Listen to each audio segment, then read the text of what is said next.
Hi, I'm Mark Rossano, CEO and founder of C6 Capital Holdings, here speaking with you through Primary Vision Network. The three key topics that we're going to focus on today is OPEC, which is a currently ongoing meeting, the Fed and what's happening in emerging markets, and then really what's happening in the U.S. through the Frac Spread Count. So first, we're really going to kick off with the OPEC meeting. And we'd love to hear what you have to say, and would love to hear commentary and see commentary that we can respond to. So please subscribe and leave comments as we go along. So when you look at the OPEC meeting, what is really happening in the world? We have about 4 billion people that are currently on some sort of lockdown. India talking about extending it 2 to 3 weeks. Japan already issuing states of emergency with a growing lockdown occurring. South Korea talking about an additional lockdown due to reinfections. Singapore on a 30-day lockdown. France and Italy extending, and the US looking at April 30th as a potential opening. So what does that mean for demand? And so far, demand destruction has been precipitous. And that's why we really focused on that 38 million barrels a day as being the decline in demand. So just take the US for an example. The US has seen the refinery throughput cut to about 74%, and we're thinking it's going to go to about 70%. We have gasoline demand in 1980 territory, which you can take that and look at what is happening in Japan, what is going to happen in some of these other areas, specifically India. So India has seen a huge drop in terms of their gasoline and distillate demand, which has pushed more onto the market.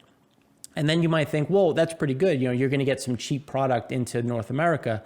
Well, when you're moving product at about 600,000 barrels a day over the month of April into a shutdown market of both the US and Europe, you're really competing for storage space. And now China, while they like to say that they're up and running, they have their refinery throughput back to about 70%, 75%, depending on which part of their system you're looking at. It's where is it all going? And it's all going into the export market. So as we look at what is happening in refined products, gasoline and jet fuel is grossly oversupplied, and you're getting an issue with tank tops. So tank tops is becoming a big focus across the jet fuel and gasoline side.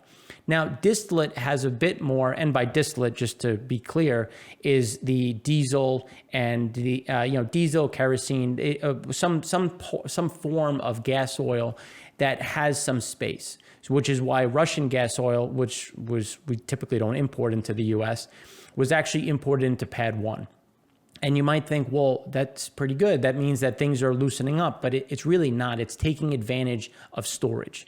So when we look at what OPEC has talked about, they've come up with, I think it's 10 million barrels till June, 8 million barrel cut till December, and then a 6 million barrel cut till April 21. And you might think it's like, oh, well, that's good. That's going to take stuff off the market. They had to do that. This was not something that they're just doing out of the goodness of their heart. They're doing this because they have no choice. When you look at Russia, which has about 185 million barrels a day of storage, you might think like, oh, well, they have some spare capacity. Well, they don't. It's tapped out, and Russia is in its own lockdown, which puts about another 700,000 barrels a day into the market, which they have to remove somehow. So the 2 million barrels that they've offered up is really something that they have no choice but to cut. Saudi Arabia has talked about 4 million barrels a day. Now, they are currently in their shoulder season, which puts another about 400,000 barrels a day into the market. Saudi Arabia has pushed into the overall, Saudi Arabia has pushed as much as they can into both Egypt, into Germany, as well as Japan. Now, those are three places that they own the storage. So now they have to sell into the market, which is going to be reported. So as it gets reported, we're going to see how bad the oversupply is and how much worse this really is. Nigeria is already struggling in terms of getting lending. Russia's struggling in terms of getting lending. And there's just a gross oversupply. So the 10 million that's been offered up was going to naturally get cut. The U.S. has so far reduced production by about 600,000 barrels a day, and Canada is on its way to about 1 million. And you might say, well, why is Canada at 1 million? And the answer is because they're running out of storage themselves. They only have about 40 million barrels of storage, and they're currently at 30.3. So as we look forward and really start to stress, what's happening in the emerging markets, you can see that the 10 million that was offered was all for show. This is the supply that was already going to come off the market, and we don't even know at what starting point. Because if they start from December, if they start from January, if they start from April or May, those numbers or those cuts can be superficial at best. So we're going to continue to dig in and follow this story as it's developing, because there's a lot of ways to make money, up and down, because longs and shorts can work, even though the Fed wants to make you think that shorts don't actually work in this market. So let's now turn to what is happening in the emerging market world. So now, as we wrap up the OPEC discussion, we really need to consider that many of these countries themselves are emerging markets.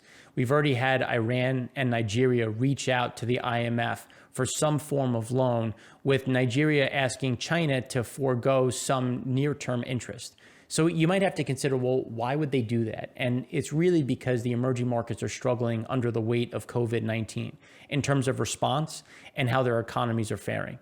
So the Fed has what's called a swap line, which is where they offer up the ability to get dollars at a fixed price, but you need collateral and you need to have a certain amount of stability.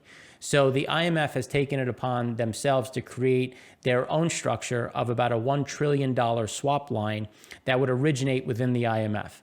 Now, that sounds like, okay, well, that's great. You're going to provide liquidity.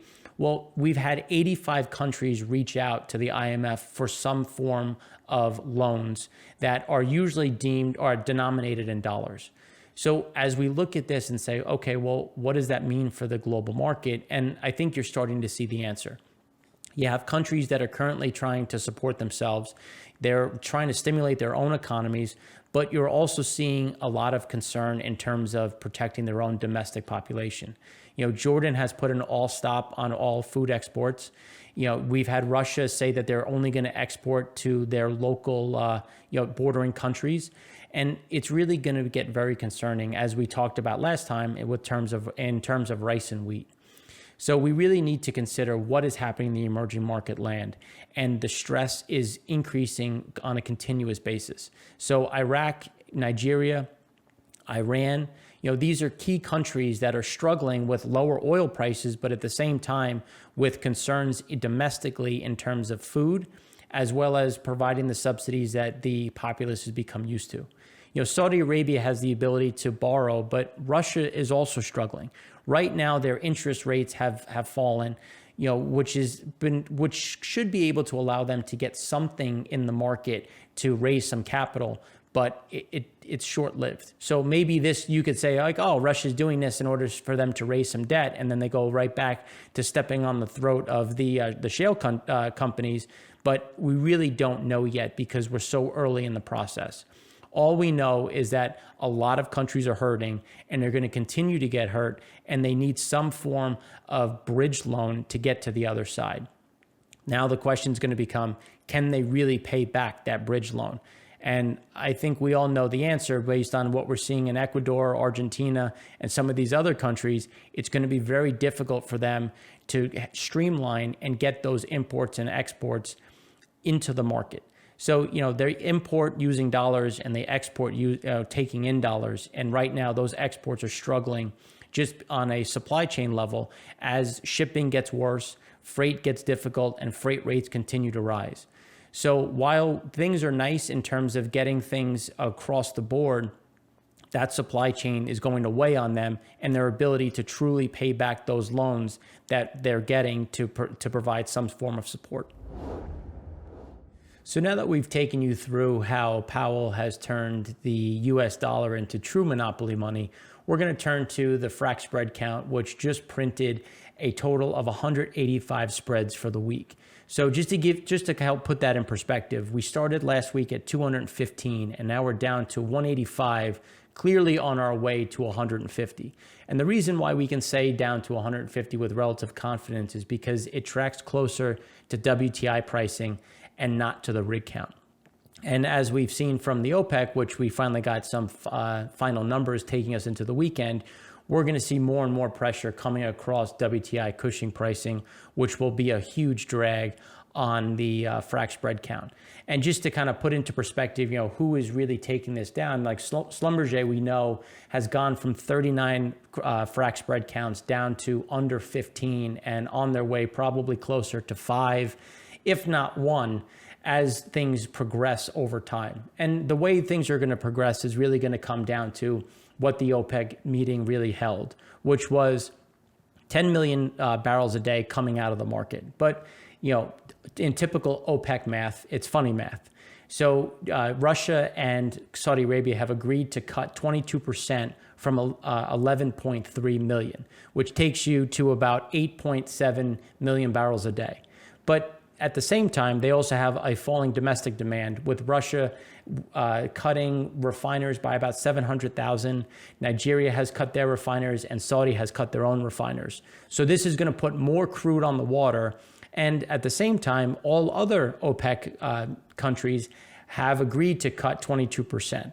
But it's from an elevated number. And let's be clear, Nigeria had 70% of May cargo still to sell. So where were we going to put it? So the cuts are really just a factor of things that had to happen and will continue to happen over time as supply and demand economics roll out.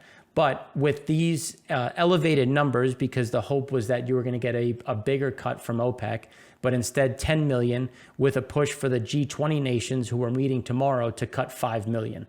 Now, the problem is this oversupply is going to persist, which is going to continue to weigh down on U.S. crude, because you have Saudi crude, Russia crude, and other OPEC nations that are going to continue to run at relatively above capacity, which is going to trap U.S. oil onshore. So we still expect exports to fall to about 2.5 million barrels a day, on its way to 2 million, which is going to just put more pressure on our own storage. And as storage pressure increases, so does the ability to frack the current wells and put this oil into storage, which is just going to decimate the curve.